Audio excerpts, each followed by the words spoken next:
Ulang lagi dari awal, Jul. Sip. Oke, bismillahirrahmanirrahim. Assalamualaikum warahmatullahi wabarakatuh. Alhamdulillah, hamdan katsiran li rabbin khassana wa bi Muhammadin khatamil anbiya'i wal mursalin wa ala alihi wa sahbihi ajmain. Yang terhormat Profesor Dr. Taufikur Rahman MM selaku dosen daripada mata kuliah perencanaan dan pengembangan SDM. Juga rekan-rekan sekalian yang melihat Zoom ini, mudah-mudahan rekan-rekan sekalian semuanya dalam keadaan sehat walafiat. Pada kesempatan kali ini melanjutkan pembahasan yang sebelumnya sudah dibahas hingga sampailah kita pada pembahasan bab 52 sampai dengan 54, yang mana bab 52 ini membahas mengenai implementasi manajemen pengetahuan. Oke, next.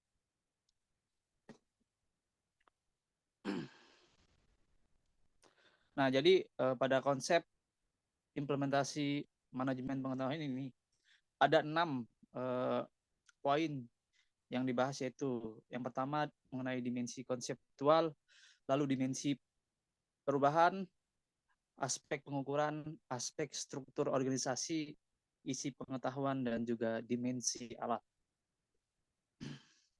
Next.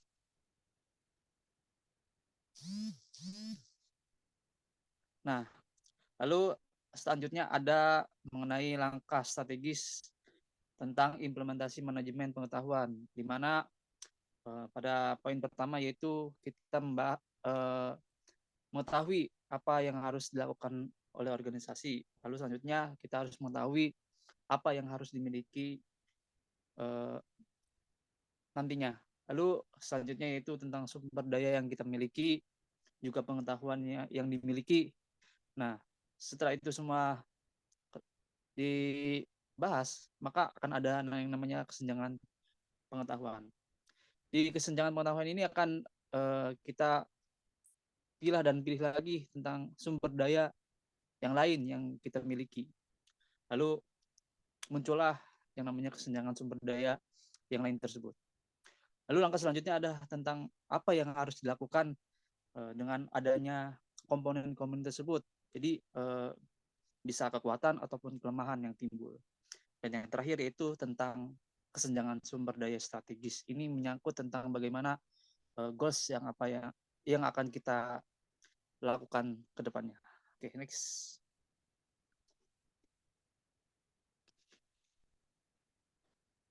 Nah, seperti yang disebutkan tadi ya, ini secara alurnya, di mana alurnya itu dimulai dari pojok kiri atas, lalu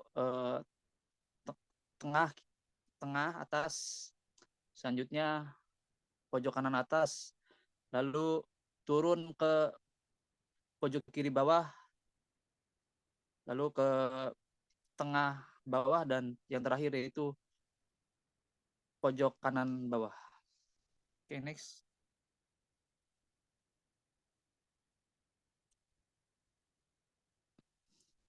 Nah, di sini kita berbicara tentang faktor yang mana mendukung implementasi manajemen pengetahuan tersebut, di mana ada yang namanya kondisi sosial. Nah, kondisi sosial ini melahirkan yang pertama fondasi yang kuat bagi setiap orang, lalu ada tentang penilaian, pemberdayaan, kepercayaan, otonomi, pengungkitan kompetensi, dan juga aktivis pengetahuan.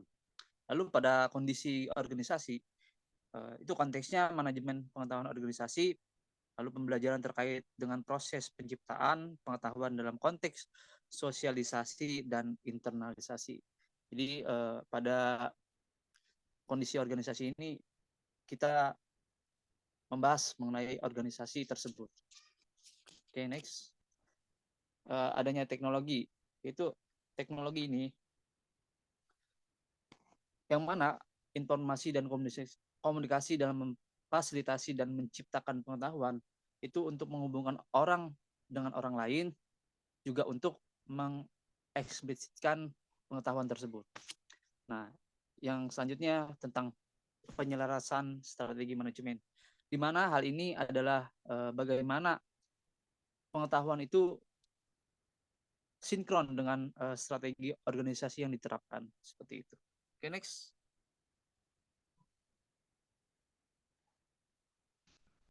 Nah, di sini ada kerangka identifikasi knowledge gap, yang mana hal ini diutarakan oleh Jakes. Yang pertama itu tentang kesenjangan knowledge, lalu apa yang harus diketahui perusahaan, hubungannya dengan knowledge, lalu apa yang harus dilakukan perusahaan, lalu apa yang dapat diketahui perusahaan, lalu bagaimana hubungan strategi knowledge tersebut, dan apa yang harus diketahui perusahaan, dan yang terakhir itu mengenai kesenjangan strategi. Oke, next.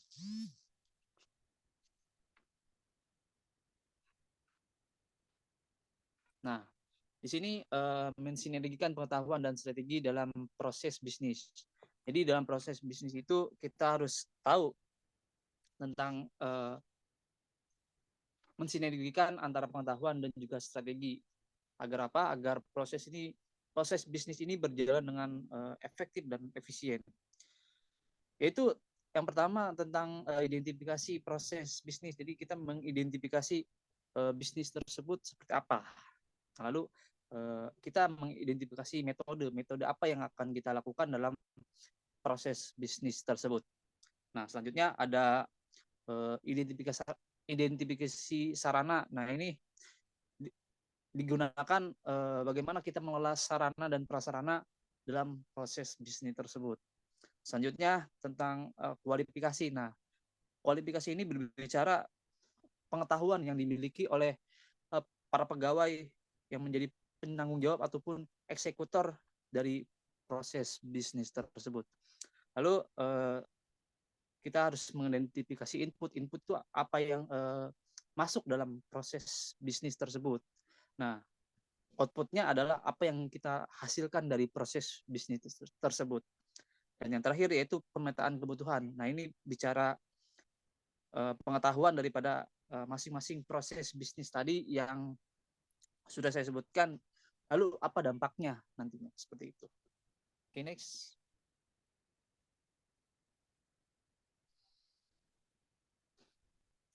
Nah, selanjutnya itu tentang bagaimana efektivitas dan efisiensi manajemen perubahan. Nah, di sini berkaitan dengan efektivitas dan efisiensi manajemen perubahan, ada beberapa hal yang harus diperhatikan. Di sini diterangkan bahwa misalnya kita membedakan antara waktu tersebut, ada jangka panjang, jangka menengah, dan juga jangka pendek. Nah, misalkan ya, ini hanya contoh saja. Di tahun 2021 itu target kita adalah jangka pendek. Lalu 2022 adalah jangka menengah, dan 2023 adalah jangka panjang. Nah, di dalam jangka pendek ini kita memilah kriteria tersebut, yaitu yang pertama tentang produksi, efisiensi, dan kepuasan. Lalu pada jangka menengah, kriteria yang dapat dipilih yaitu adalah tentang bagaimana kita menyesuaikan diri dan juga perkembangan. Lalu selanjutnya tentang dapat terus hidup ataupun survive. Nah, ini tentang bagaimana perubahan tersebut tidak menjadi dampak yang serius bagi proses bisnis kita. Oke, next.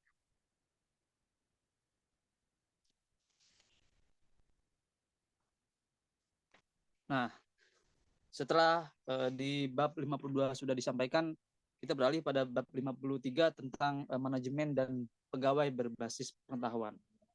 Oke, next.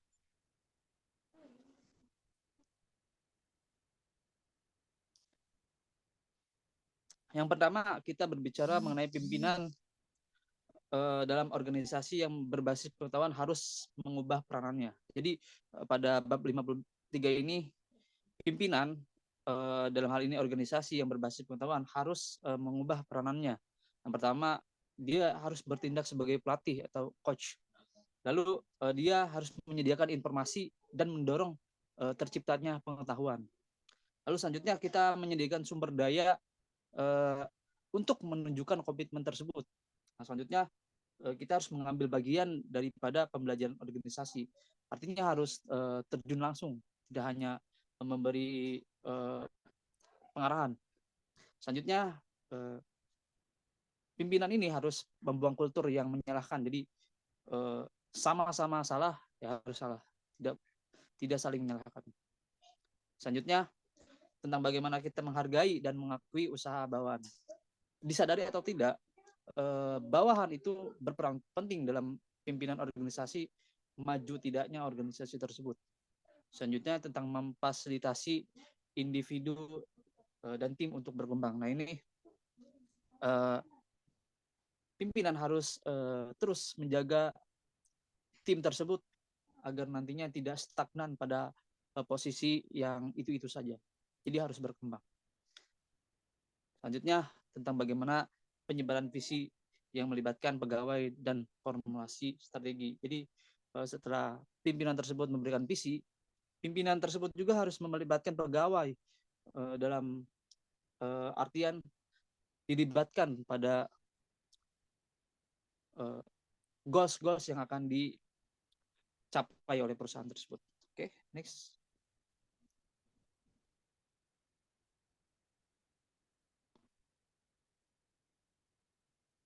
Nah, ini ada seorang Carmeli pada tahun 2002, beliau menjelaskan tentang knowledge Chief Knowledge Officer atau CKO, di mana ada 5 kaitannya dengan manajemen dan pegawai berbasis pengetahuan, yaitu CKO atau Chief Knowledge Officer, yang mana CKO ini adalah pimpinan yang berbasis pada pengetahuan. Lalu ada knowledge analyst, knowledge engineer, knowledge manager, dan knowledge stewards. Seperti itu. Oke, next.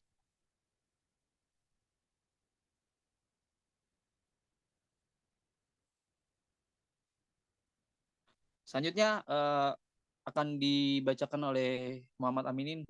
Itu saja yang dapat saya sampaikan. Saya alihkan kepada Muhammad Aminin. Terima kasih. Baik, terima kasih Saudara Agil sudah menyempatkan waktunya. Di sini saya akan melanjutkan materi yang berikutnya, yang dimana ada pengetahuan dalam organisasi bagi pegawai yang bermanfaat. Di sini ada 4. Yang pertama, memberi pedoman berperilaku dalam perusahaan. Yang kedua, ada mempunyai kesamaan langkah dan visi dalam melaksanakan tugas dan tanggung jawabnya. Yang ketiga, ada mendorong mencapai prestasi kerja atau produktivitas yang lebih baik. Terus yang terakhir ada mencapai kepastian karir di perusahaan sehingga mendorong agar dapat konsisten. Oke, next. Berikutnya ada cara mengefektifkan peran knowledge worker. Yang pertama ada introduction, yang dimana ada bekerja sama dengan mereka dan memastikan ada target yang akan dicapai. Yang kedua ada growth, yaitu beri mereka tanggung jawab dan kebebasan dalam mencapai targetnya. Yang ketiga ada maturity, pastikan organisasi menyediakan pendidikan dan pelatihan. Yang keempat ada decline, yaitu tempat mereka di lokasi kerja untuk lebih produktif. Oke, slide selanjutnya.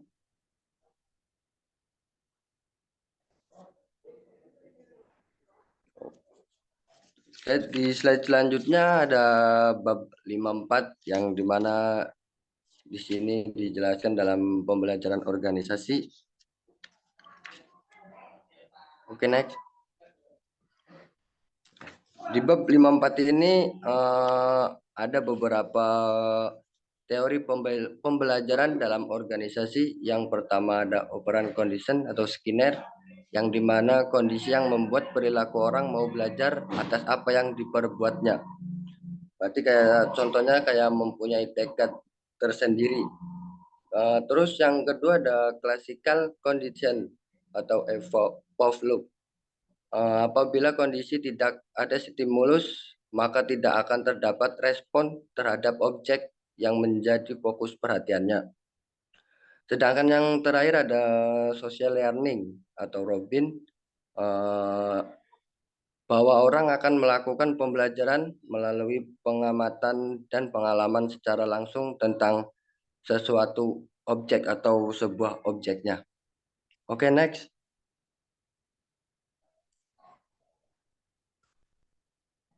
Terus di bagian berikutnya ada model pembelajaran masyarakat.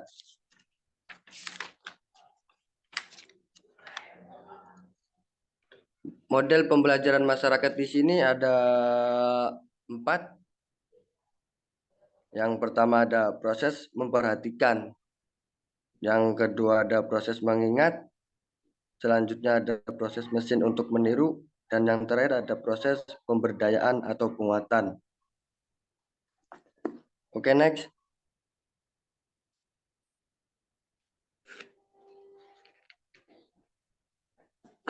Nah, terus di slide selanjutnya ada cara manajer menjadikan organisasi pembelajaran. Langkah pembelajaran perlu dilalui untuk menjadi organisasi sebuah pembelajaran.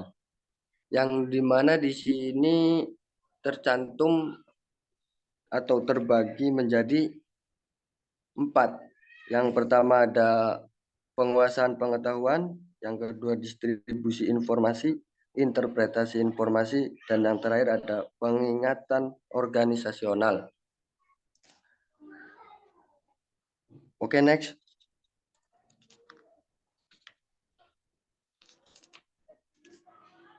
Nah, terus selanjutnya ada cara dalam menjadikan organisasi pembelajaran.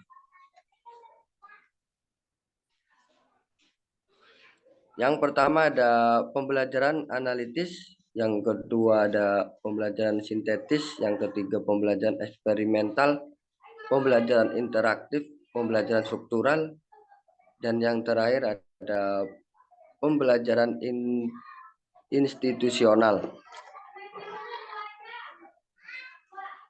Oke, next. Nah, di slide selanjutnya ada contoh atau sebuah tabel yang dimana yaitu tabel survei pembelajaran di organisasi. Yang di sebelah kiri ada contoh tabel pertanyaan untuk mengevaluasi kualitas pembelajaran. Yang tabel sebelah sampingnya ada tabel contoh tabel rentang skor dan pemaknaannya. Bisa dilihat ya semuanya. Oke, next.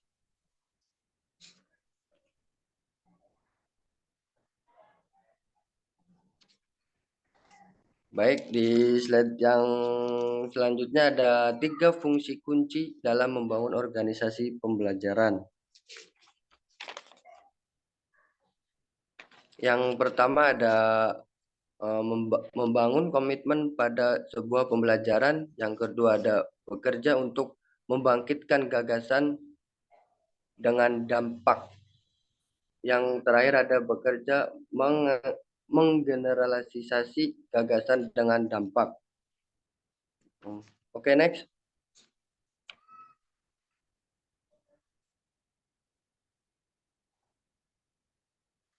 Oke, itu saja yang bisa saya sampaikan. Selebihnya saya kembalikan ke moderator, Saudara Agil Saputra. Terima kasih.